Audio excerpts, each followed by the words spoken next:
सो hello guys तो welcome back to another blog. तो आज आम सका उठू फास्ट पलैलु आम पेट्रोल पंप कम है बेले आज आम टांकीटा को एकादरे खाए पी हुष्ट पृष्ट केरेकेरा त्रिखालिया करेदा देन आम तेल पकईदे पलैलु किछटा कम तो लांजीपल्ली जाइलु। तो लांजीपल्ली गला देखिलु ओभरब्रिज कमटा रांजाई चलती।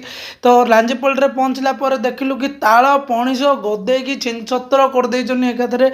मुझे मौसी पचारे कौन है तुम इन गदेच कहले सावित्री बर्तवा।